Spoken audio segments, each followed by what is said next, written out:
and welcome to the Political Rumble. The big festival of democracies, as it's often called, is ready to rumble. But it comes at a time when there are allegations that there is no longer a level playing field in Indian electoral democracy. From allegations of opposition parties being hemmed in by income tax notices to arrests by Enforcement Directorate. Questions are being raised. Is the Election Commission effective enough to stop key areas like money, power, hate speech and much more? Is the Election Commission truly a neutral umpire? That's going to be the big question that we are going to raise on the Political Rumble. I'll be joined by a special panel of election commissioners on the show today. But first, take a look at our top focus. Is there a level playing field when it comes to elections and election commissioners? Arvind Kejriwal is arrested days after Lok Sabha elections are announced. The BJP's rival party leaders are raided by central agencies in many states. The Income Tax Department slaps tax demands on the Congress after the Model Code of Conduct comes into effect. While the IT department later assured the Supreme Court no further action would be taken on the tax notices till elections are over, the Congress and other opposition parties have questioned the Election Commission's silence on these issues. Bharat के चुनाव आयोग को लोकसभा चुनाव में समान अवसर सुनिश्चित करना चाहिए। दूसरी मांग, चुनाव आयोग को चुनाव में हेराफेरी करने के उद्देश्य से विपक्षी राजनीतिक दलों के खिलाफ इनकम टैक्स, ईडी और सीबीआई द्वारा की जाने वाली बलपूर्वक कार्रवाई को रोकना चाहिए। तीसरी मांग, श्री हेमंत सोरेन एवं श्री अरविंद केजरीवाल जी की तत्काल रिहाई की जाए। One after another, opposition parties are knocking on the doors of the Election Commission demanding a level playing field. There is unprecedented and intentional biased action by central agencies such as the CBI, the ED, the Income Tax and the NIA.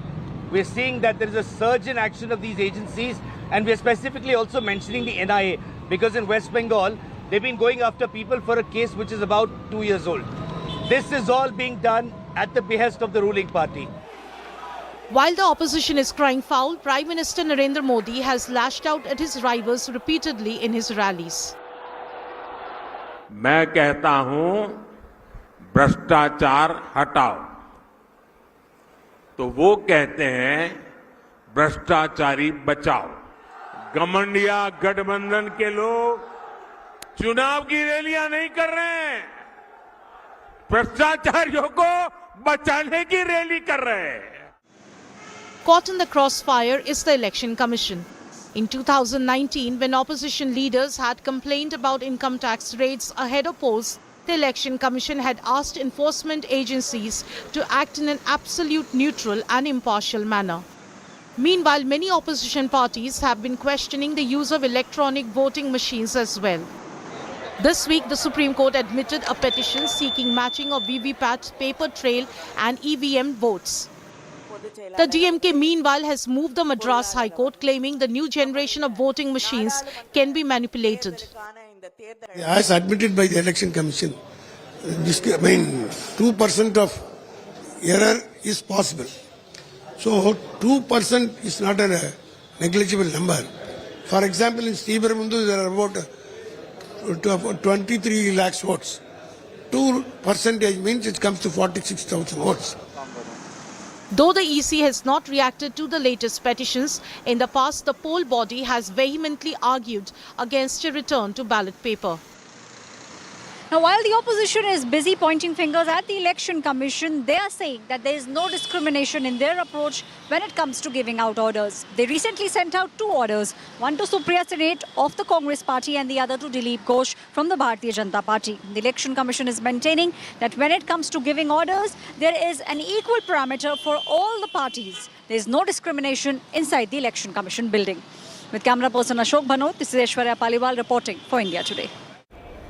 And joining me now on this very important subject are 3 former election commissioners, two of them chief election commissioners, joined on the show by N. Gopal Sami, former Chief Election Commissioner, O.P. Rawat, former Chief Election Commissioner, and Ashok Lavasa, former Election Commissioner, was in fact part of the EC during the 2019 general elections. Appreciate all of you joining me here on the show tonight. I want to raise that big question, a word which is being used again and again, LPF, level playing field. Ashok Lavasa, why don't you tell us your definition of LPF? Do you believe that the Election Commission in 2024 is in a position to ensure a level playing field? An honest answer from all of you, starting with you, Mr. Lavasa. Thank you very much, Rajdeep, for having me on your show. I think that is the responsibility of the regulator, in this case, the Election Commission, because of the inherent differences among the contestants. The responsibility of ensuring that the field is more or less level. I won't say completely level, because I think EC also has its own limitations. But to the extent that it can, it is its responsibility to ensure that no one is at a position of undue advantage. No, but that's a first principle, sir. Do you believe that in this election, because particularly the BJP is such a dominant party at the moment, they have an unfair advantage as the opposition is alleging? No, I think it's not a question of the current situation. It is the question of the ruling party always perceived to be in a position of advantage. And that is why the system of the Model Code of Conduct, where all parties agree that there will be a certain minimum decent behavior, there will be some restraint observed by everybody, including the party in power and the bureaucracy. Sir, the reason I'm asking you this, and before I go to my other panelists, I want clarity on this. You were there in 2019 and you had passed a dissent note, particularly because there were complaints about certain speeches made by the Prime Minister and Home Minister Amit Shah.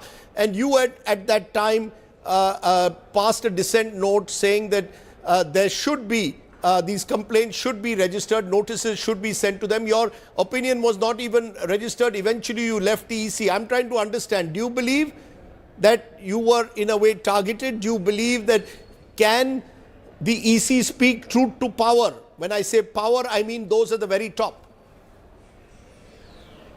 I don't think the precedent that you cited has any bearing on the current functioning of the EC. And I have no reason to disbelieve that it will not be up to the task of maintaining a level playing field. But were you able to maintain a level playing field in 2019 in your view, when a dissent note is not recorded? No, that's all right. That's a decision of the commission. There is a certain method prescribed for the commission to take a decision, and the majority view prevailed. Can I take that to you now, Mr. Gopal Sami? Do you believe that we have a level playing field, Mr. Gopal Sami, as we head into this big election? Or do you believe that the BJP has an advantage, or is the opposition protesting unfairly? Look, I mean, Mr. Lavasa very rightly pointed out that the model code of conduct originated because every party felt, including the ruling party. You know, it started in Kerala in 1960. Including the ruling party, everybody agreed that there is a need for a level playing field being created because of the perception that the party in power has a better advantage. That is how it started. Therefore, that becomes the very bedrock of the entire operations of the EC. So, if I mean, there are certain things on which so far things have been regulated, worked, and seen. But new instances, new situations will arise. As and when they arise, it is for the EC to judge whether you need to extend their writ or jurisdiction to cover a new issue. I mean, this happens every election. Something new comes up, and I have no doubt in my mind that the election commissioners at the relevant point of time have the wherewithal to decide on this issue and take appropriate action on that. No, but do you believe, sir, with due regard? No, sir, suppose it involves the Prime Minister of the country or a senior minister. Would the EC act with the same fairness as they would act with an opposition leader, especially when there are appeals to religion, when there are allegations of hate speech? Yeah, I will rephrase it. Yes. Not the Prime Minister, one of the contestants. He is also one of the contestants. Prime Minister is secondary now, because in the election scenario, Prime Minister or any minister, for that matter, anybody, is a contestant. That's where the matter should be decided upon, and that's how the Election Commission has been doing it. And in the event, you quoted the instance of Lavasa, and he rightly answered, saying that there was a decision by majority. After all, when the 3 people and 2 people decide one way, one person decides in a different way, it is obvious that the majority decision will be the one which the EC, which the Election Commission as a whole will decide as the final decision in that particular matter. So I for one do not believe that the election commissioners today are not in a position to ensure that level playing field will be brought into actual action. So you're telling me that the EC does see the Prime Minister or a senior leader as just another contestant at a time like this? Exactly, there is no added pressure. There's no added pressure. No, there shouldn't be. There wouldn't be, and at least for speaking for myself, I would say it was not there. Okay. Let me come, Mr. Rawat, to one element which many are saying could skew this level playing field. I'll come to 2 or 3 of them, but one is just the schedule. We actually have a much longer schedule now than what we used to have in the past. It seems to be getting longer, and the opposition is raising the question that this favors the party which has more access to money, to resources. Why should a state like Maharashtra, for example, have a 5-phase poll, even as Tamil Nadu has 1 phase? These are questions being raised, that even the schedule is designed to suit a particular party. Actually, I don't think so, because Tamil Nadu had always a single phase poll because of the ground conditions and availability of the central paramilitary forces. Yes. So Election Commission formulates a schedule based on the availability of paramilitary forces. Sir, but Maharashtra usually had only 2 or 3 phases. In the shortest possible time. Sir, Maharashtra only had 2 or 3 phases. It's gone to 5. Maharashtra doesn't have a history. Maharashtra had 2 or 3 phases maximum. It's gone to 5. It doesn't have a history of political violence. The sense is that the schedule gets elongated so that the party which has the maximum resources can use them. That the Prime Minister can campaign relentlessly across the country, while the opposition is more restricted because they have restricted resources. Do you go along with that or not? Actually, politics is always finding an argument in support of their thinking, and therefore I won't comment on that. But availability of paramilitary forces, their movement from one phase to other phase, all these things dictate Election Commission to formulate phases. Now, Maharashtra may not have had 5 phases, but this time the availability of forces around Maharashtra, which can go to the other areas of Maharashtra, was maybe such that it dictated that yes, you should have 5 phases. So I don't think Election Commission had any such thing in mind to facilitate the ruling party. Let's come to a critical question which is now being raised, which is can there be control over enforcement agencies once the model code of conduct comes into being? Mr. Lavasa, DGPs are transferred, senior police officers are transferred by EC, but the central agencies, be it the CBI, ED, they remain untouched. Do you believe they need to be looked at? Should the EC have superintendent's power under Article 324 over central agencies as well, ensure that they don't misuse their power by arresting or targeting opposition leaders during this period? I think, Rajiv, the question that you raised, it can be looked at in 2 different ways. One is whether the EC should deal with complaints regarding excesses committed by any enforcement agency. And the other is whether there should be a structural arrangement.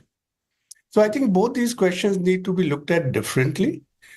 The way the Model Code of Conduct has been designed, it does not envisage that the law enforcement agencies or the courts for that matter, that their routine functioning should be restricted by the Election Commission during the process of election.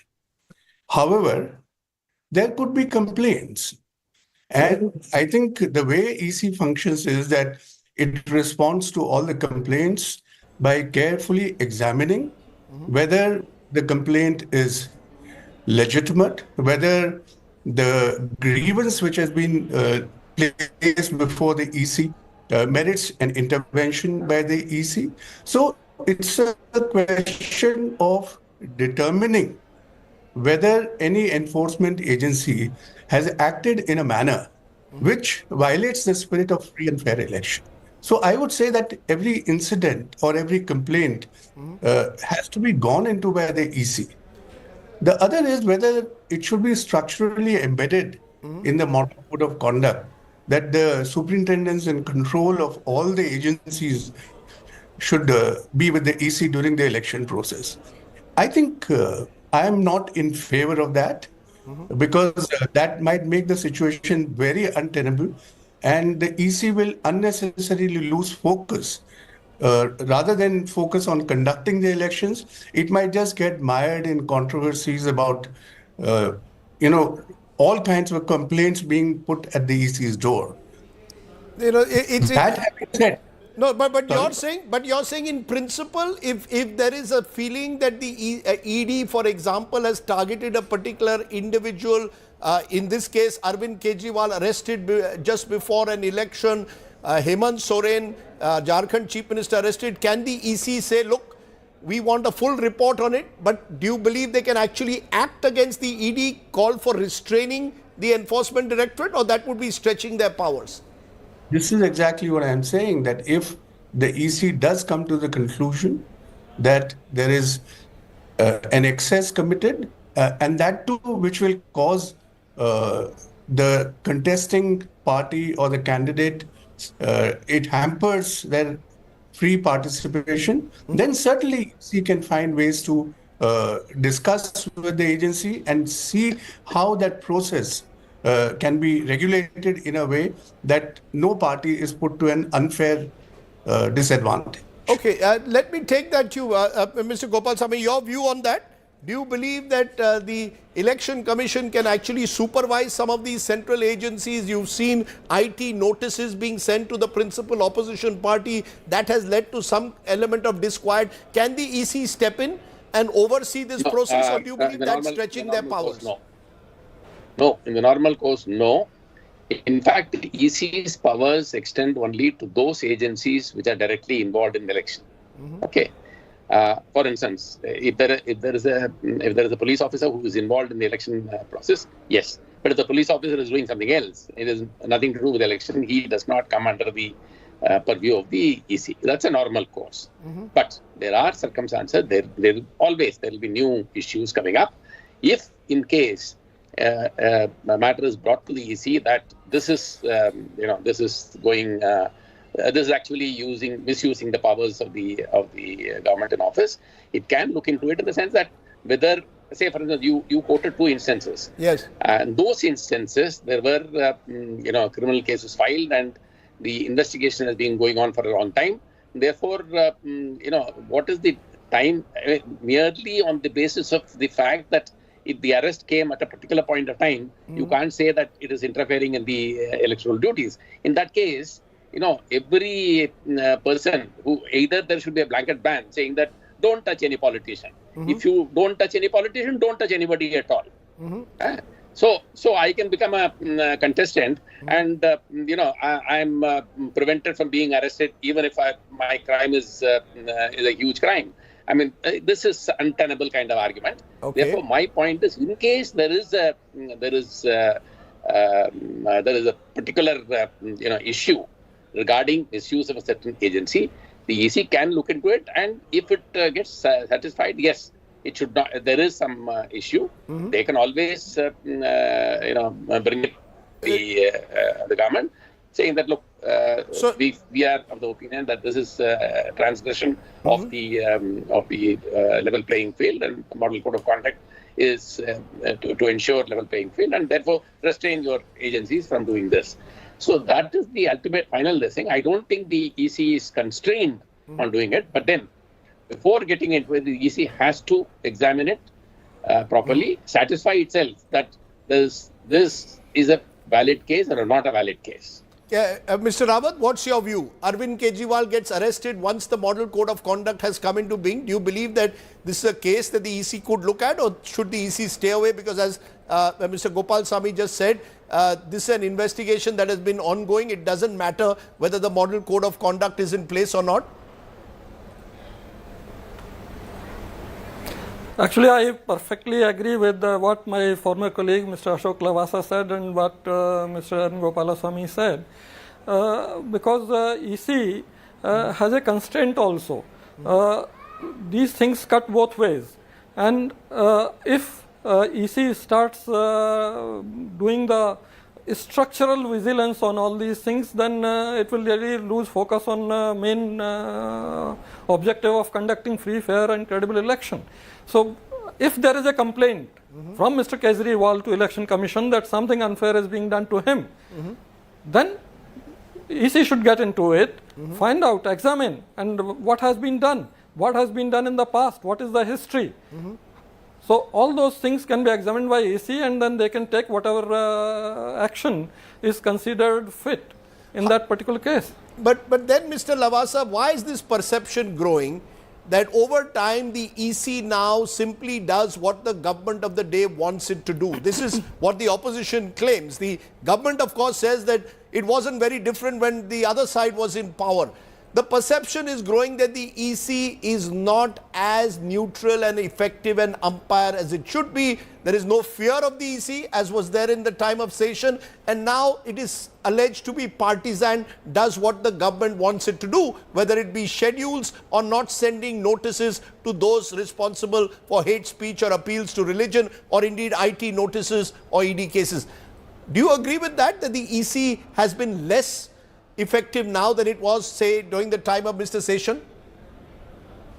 I think, Rajdeep, times have changed, circumstances have changed, the players have changed.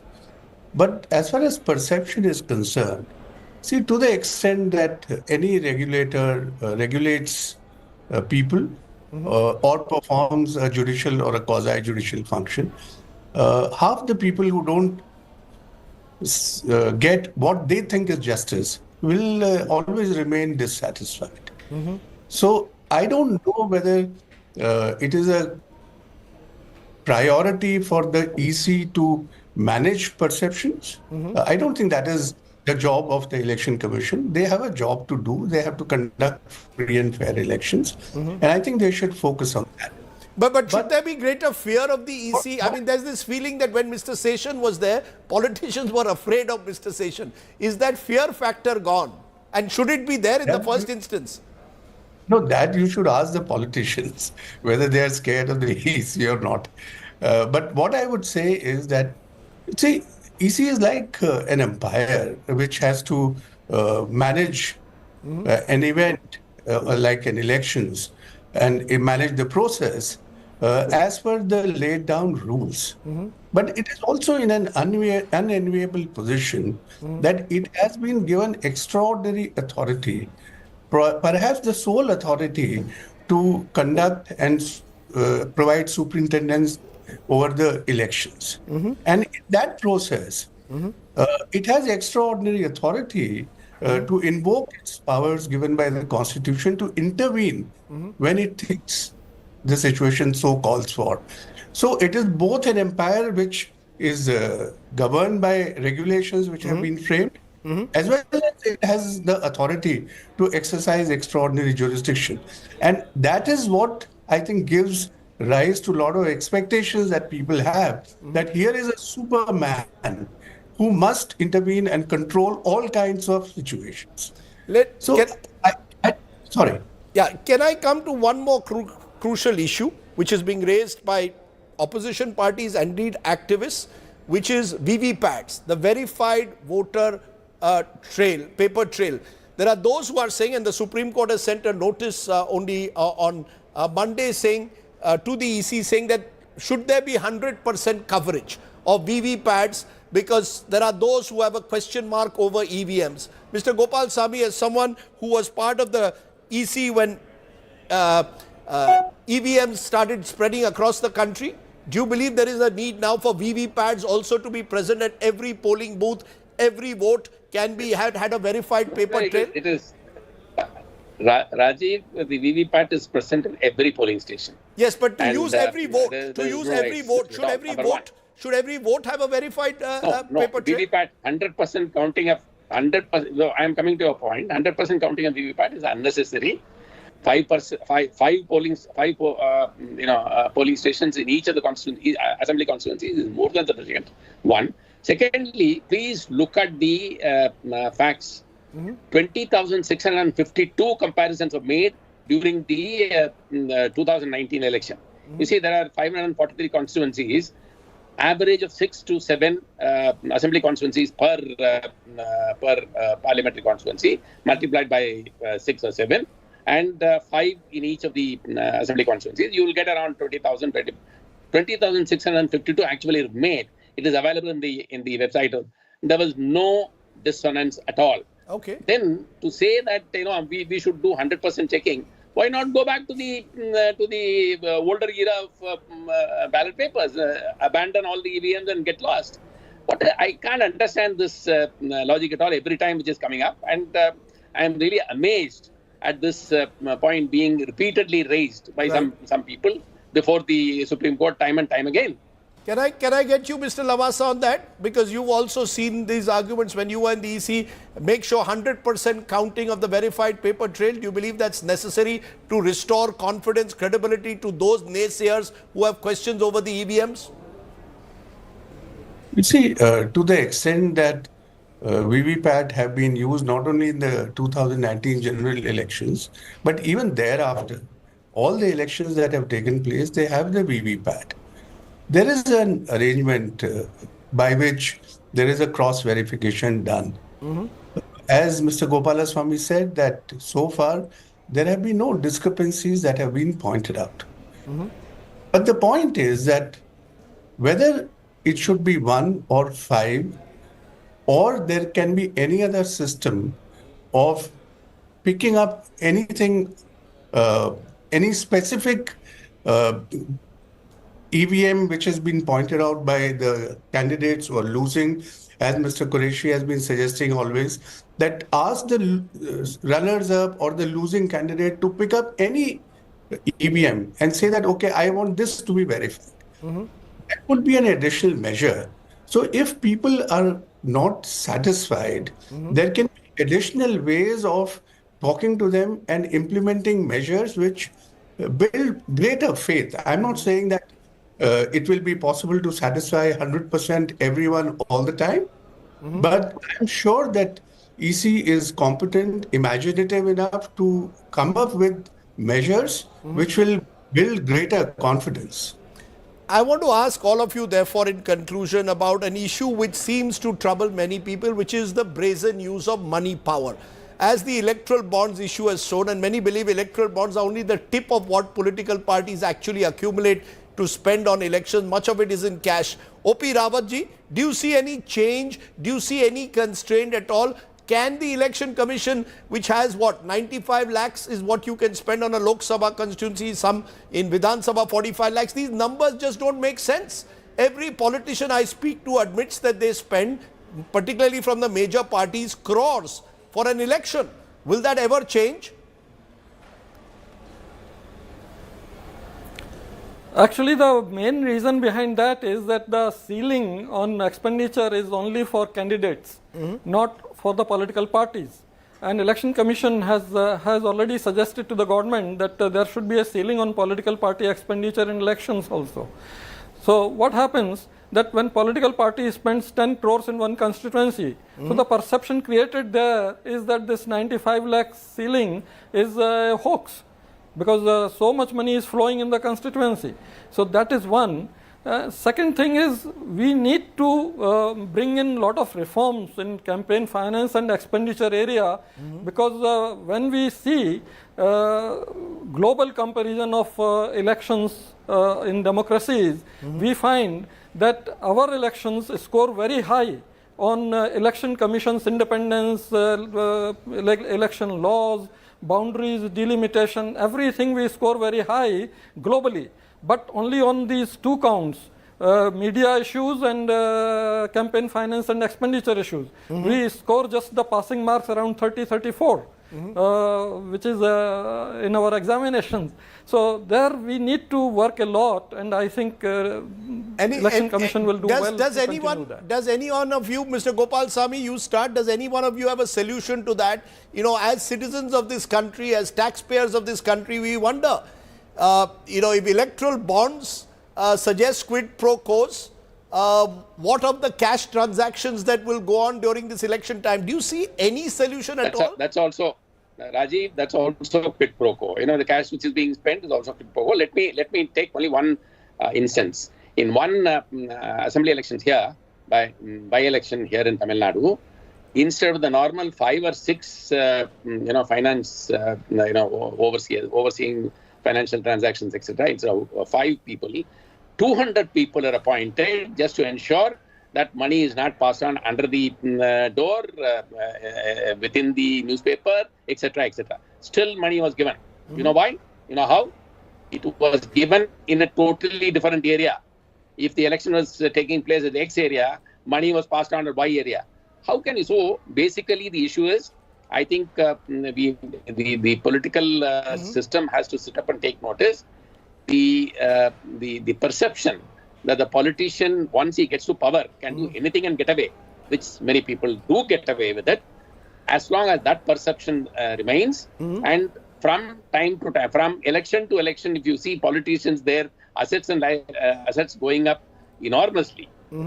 I don't think until you control that, it is impossible for you to be able to ask the Election Commission to ensure that the money power is controlled in the election. 95 lakhs or whatever it is on paper.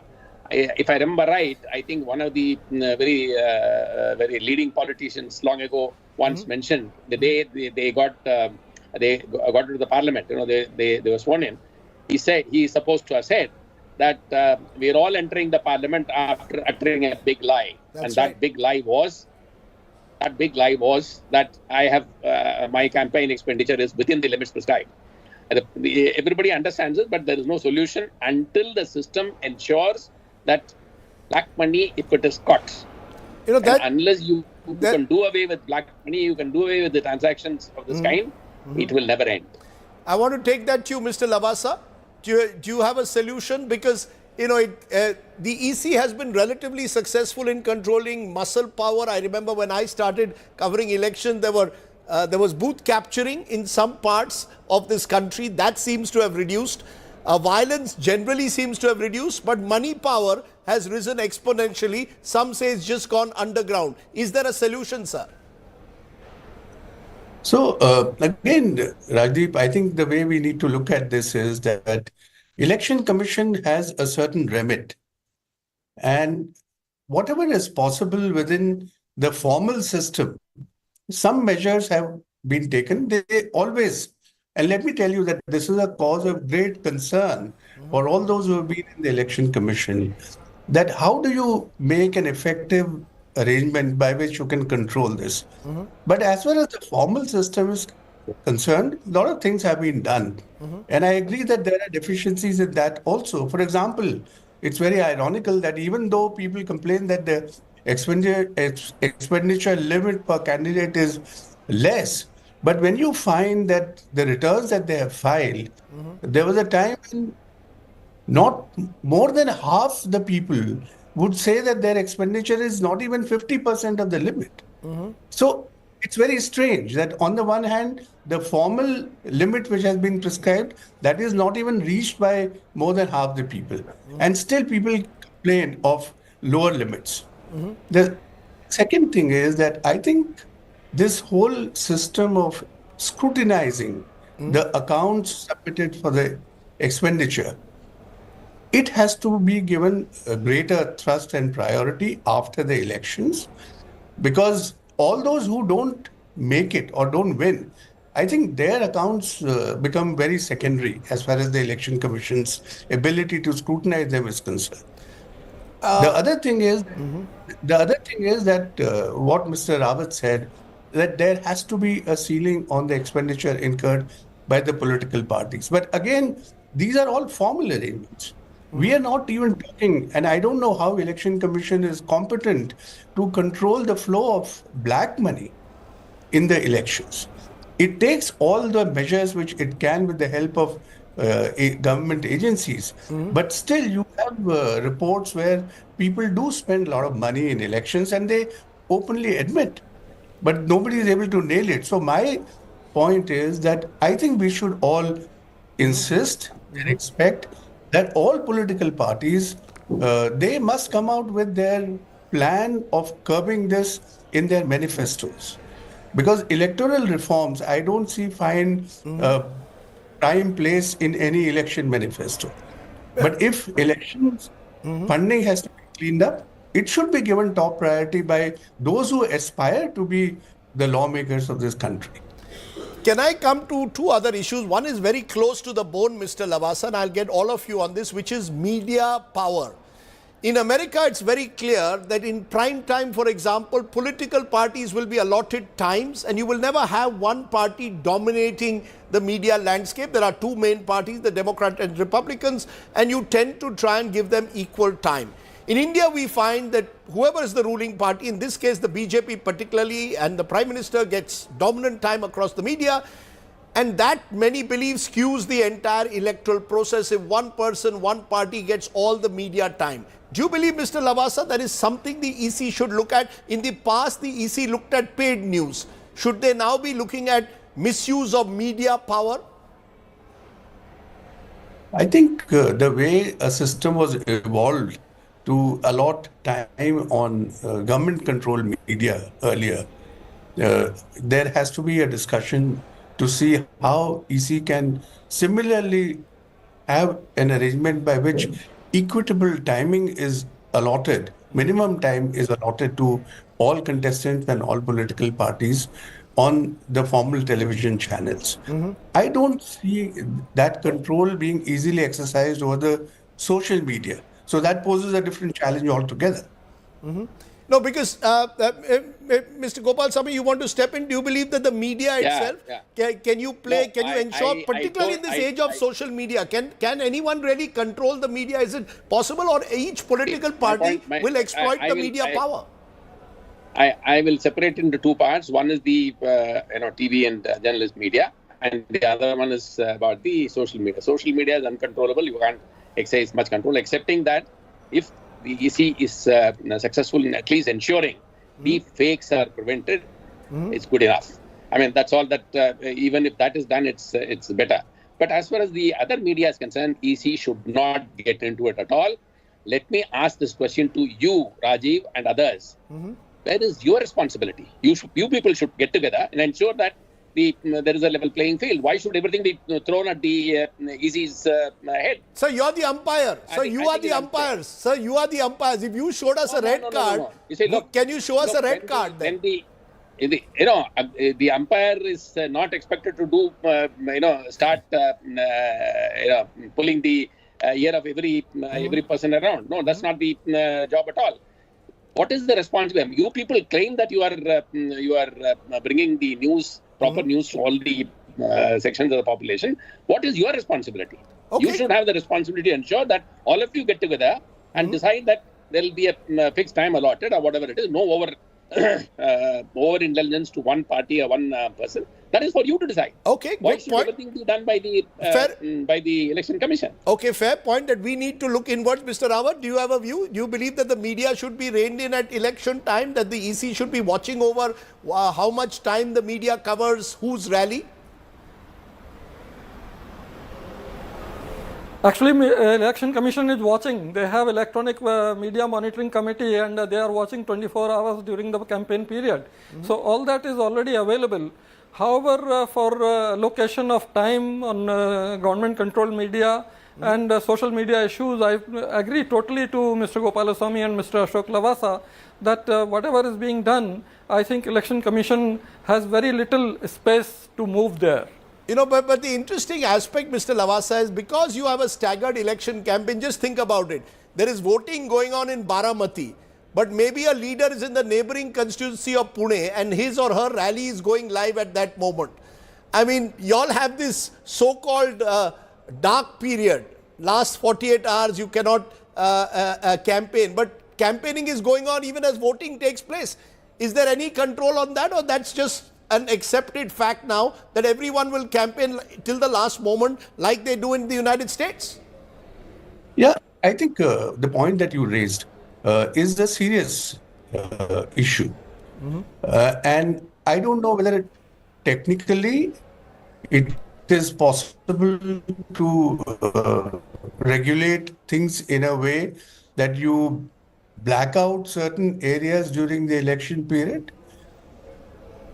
I don't know if it is even desirable. I would rather political leaders that, after all, if everybody is interested in fair play, then everybody has to contribute in playing fair.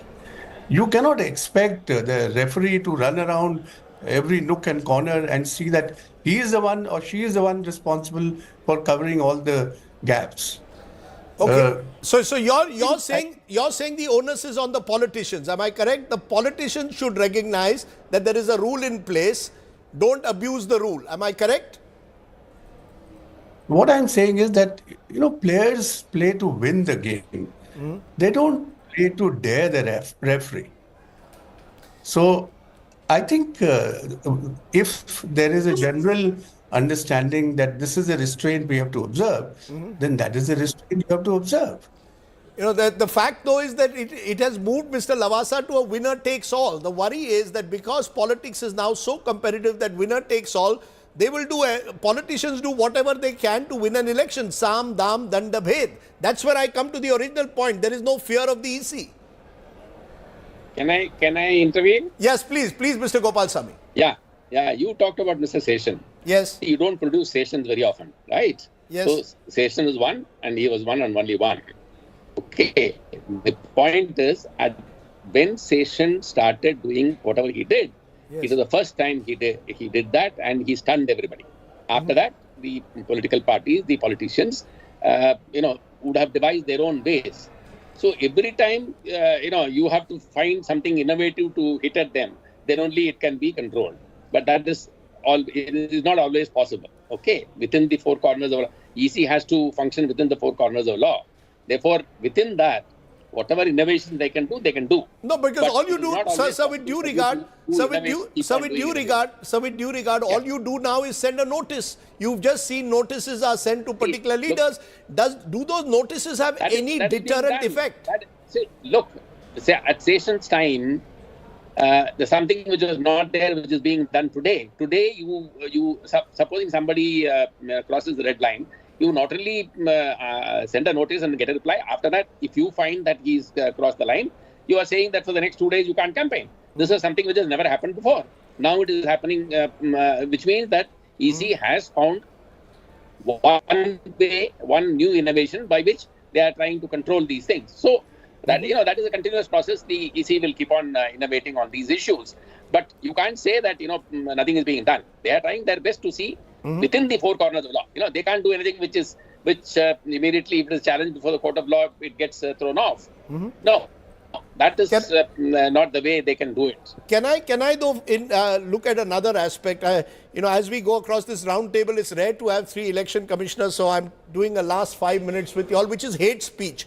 It's something which concerns me terribly because I've seen how it's openly appeals made to religion and caste, dog whistles against a particular community. And I come back to you, Mr. Lavasa, because remember in the last election campaign, this became a major issue. Some of the comments made no less by the Prime Minister of the country led to complaints, but the EC didn't act on it. Do you believe the time has come to throw the rule book on any politician, whether it's an opposition politician, whether it's a government politician?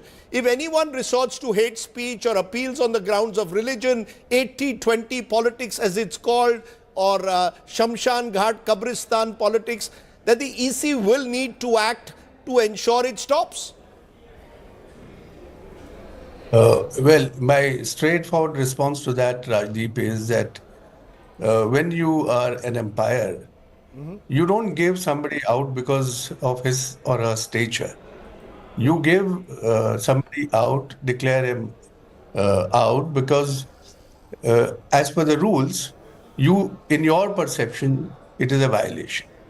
And I don't think referees are meant to act to please the players or to please the spectators. They have a job and they have to do a job. And as Mr. Gopalaswamy said, that when it comes to elections, I think all contestants are equal. So you Sir, are they all? Sir, but are they You're saying all contestants are equal, but when the referee sets them off from the starting point, is one side 20 meters ahead of the other or not? Well, that's what the rule is. Because if you have to run in the outer lane, you are given a head start of 20 meters. Mr. Rawat, what do you think? Do you believe that the EC can crack down more effectively on appeals to caste and religion? In fact, EC has been doing a lot on this score, hate speech and appeal for votes on caste, religion, etc. It's only the opposition's allegations which are shaping the perception. And therefore, let EC think on these lines that whatever they are doing, they should look a little bit more for optics as well. I think that will really stand them in good stead. Mr. Gopalswamy, your sense? Yeah. Do we need to do more to curb hate speech that divides communities? You remember Bal Thackeray all those years ago was disqualified eventually by the Supreme Court. Everything that needs to be done has to be done. There is no exception at all, whosoever it is. Every contestant has to be, whosoever it is, has to be pulled up if he has crossed the red line. There should be no, but it cannot be based on perceptions. That's what I'm trying to say. The EC has a job. It should do the job, and it is doing the job. Only thing is, there cannot be any count. You know, there are 2 persons on this side, and the 2 persons on that other side. No, that's not the way it should be done.